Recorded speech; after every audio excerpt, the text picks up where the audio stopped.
Hello Commanders, welcome back to another Elite Dangerous video with Commander Shinakuma. Today we're going to be taking a look at a new money making method I've discovered where you can potentially earn between 70 to 100 million credits an hour using nothing but a stock Sidewinder and an SRV. Now there are of course other missions where you can earn just as much if not more than this, however they require the use of large passenger ships, often hidden behind rank walls, or they require a lot of credits to buy in the first place, and as I just said, this requires only a stock standard Sidewinder with an SRV bay. In fact, I'd say it's the only way to do this mission, as you'll see as we go along. Now the missions themselves take place in the Pleione sector, so you're going to want to get yourself down towards Maya to start with. I recommend coming to this system here, link will be in the description, and come into Corrigan Terminal. It sells both stock Sidewinders and SRVs. Now once you've picked up the Sidewinder, I recommend that you strip it back to bare bones, so that means no shields, no cargo racks, no scanners, just an SRV bay. Once you've picked up your Sidewinder from Corrigan Terminal, you want to come to Pleione Sector IH-V space C2-16, and that will be in the video description, so you don't need to remember that. And you want to come here to PRE Laboratory. There's also Till Research Facility, but ignore that, you just want to come to PRE Laboratory. Now you will notice that this station is approximately 100,000 light seconds from the main star, and to fly to it takes about 10 minutes, but thankfully you'll only have to make this journey once. So what are the missions? Once you've made it to PRE Laboratory, you want to come here and you want to look for missions given by the Anthill mob only. Now unfortunately you're not going to earn Empire or Federation rank because they're not aligned to either, and you want to ignore any missions given by the other guys. Now what we're looking for are these missions here. Take out the emplacement power grid in the Merope system, going only to Thunderhead Garrison. Now unlike skimmer missions, at least at a time of filming this video, they haven't been restricted to 5 missions only. You can stack 20 in one go.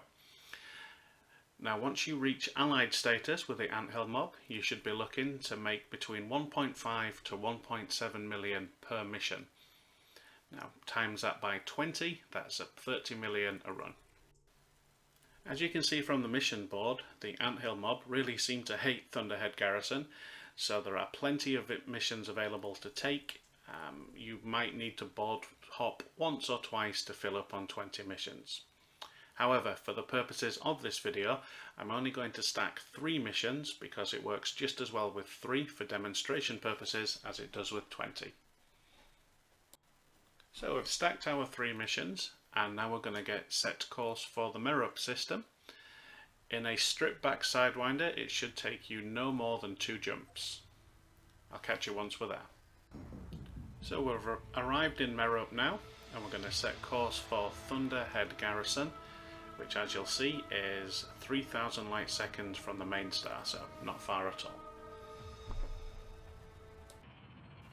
So we've just finished our orbital cruise on the way down to the Thunderhead Garrison, and as you can see we're approaching it just normally. Now it's very important that you do not land within the trespass zone, and you do not trigger a hostile response by hanging around in the trespass zone for very long. If you do happen to stray into the trespass zone, get out of it as fast as you can. So now we've landed outside of the trespass zone, we're going to drive up to the settlement, and so long as you don't do anything stupid like open fire, the skimmers and the turrets, they will not fire on you, so you can drive around as much as you want. So target the power settlements, power plants, and you need to find a very particular spot. So we're just going to drive around the edge here. Again, as you can see, we're not being fired upon, we're not hostile, we're not doing anything hostile, and we're looking for this spot just here. Let's get turned around. So the power plant is between these 2 force shields, so we need to boost and fly over the top and land in the middle. Ironically, their own force shields protect us from their fire when it all goes loud. Here we go, little bit of a run up. Jump over the top and drift nice and easily into the middle. Now that we're in the middle, we don't want to open fire. We're going to practice what we need to do here. So, one power plant, we're going to destroy that. Obviously, we need to destroy one per board flip. However, once we've destroyed it, we're going to hide in this little alcove here, because so long as we're here, we cannot be hit by enemy fire. We're completely invulnerable. Ish.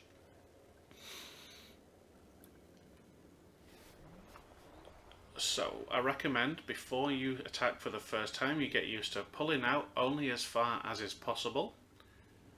Destroying the power plants, again, look, there you go, that would have been bad for me, hitting the scenery there, and hiding back in this little spot here. And we'll try that one more time. So moving out, destroying the power plant, fire, fire, fire, and immediately hiding back in this little spot. And again, this is why you need to practice, because if you clip the scenery, you can start taking damage. So again, we'll try it one more time. Fire, fire, fire, hide. So here we go for real this time. Moving out,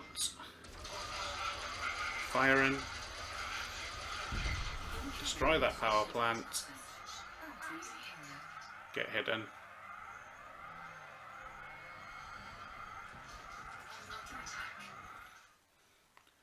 And simply wait 15 seconds and log out.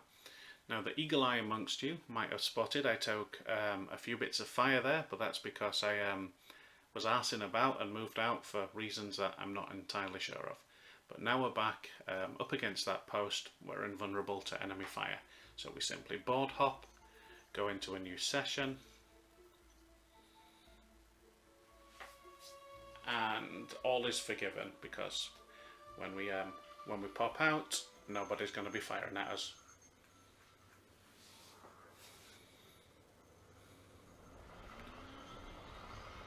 Once again, moving out just far enough to get a weapon lock.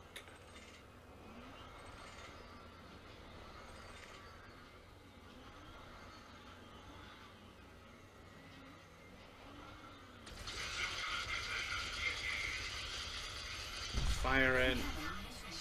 And immediately going back into a hider hold and logging out. And as you can see, we didn't take any fire this time. We're completely invulnerable in our hiding spot.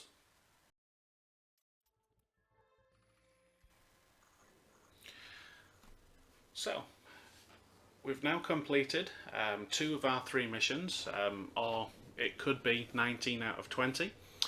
But for our last mission, we don't need to hide. In fact, we actually want to get destroyed. So here we go. Let's destroy that power plant.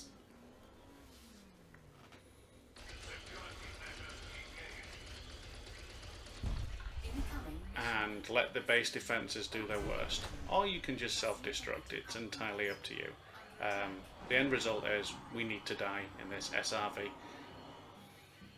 So we'll just let the base defenses do their worst here and kill me. I think with hindsight it would have actually been quicker self-destructing.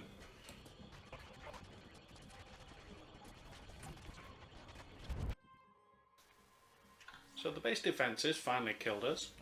Like I said, in hindsight it would have probably been quicker self-destructing. But we're back in our ship, hovering above the surface, and we're being unharassed by any enemies. As I said all the way back at the beginning of the video, if we were to fly back to PRE Laboratory, that's a 100,000 light second trip, take us about 10 minutes, and we don't want to do that, and we are in a cheap Sidewinder. Now if we were to be destroyed here, either by self-destructing or crashing, we would spawn at a detention centre, and we don't want that. We want to spawn back at PRE Laboratories as quickly as possible. And the fastest way to do that is to fly to a Anarchy system, and as we're in the Pleiades sector, there's plenty of those to be found. Now sometimes you get lucky and there's one right in front of you, other times the systems are behind you, so we just go into super cruise and get to a high enough altitude that we can make a hyperspace jump to an anarchy system of our choice.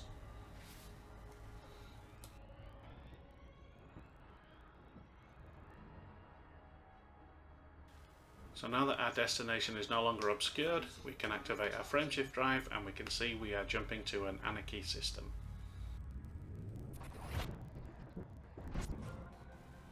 So now we've arrived. Your manner of death is entirely up to you. It really doesn't matter. So I'm just going to crash into the sun and self-destruct.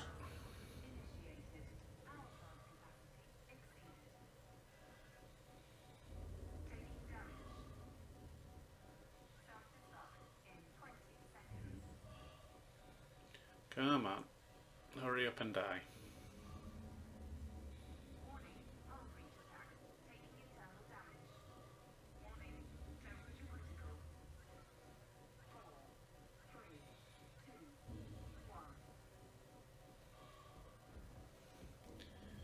And about time.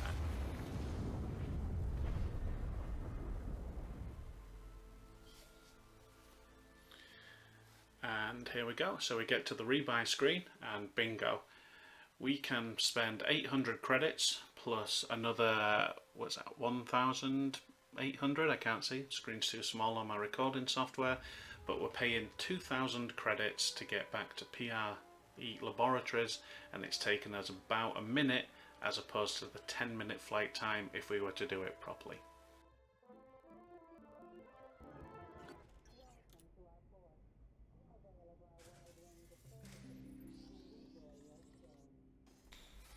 So here we are back at our start system, safe and sound.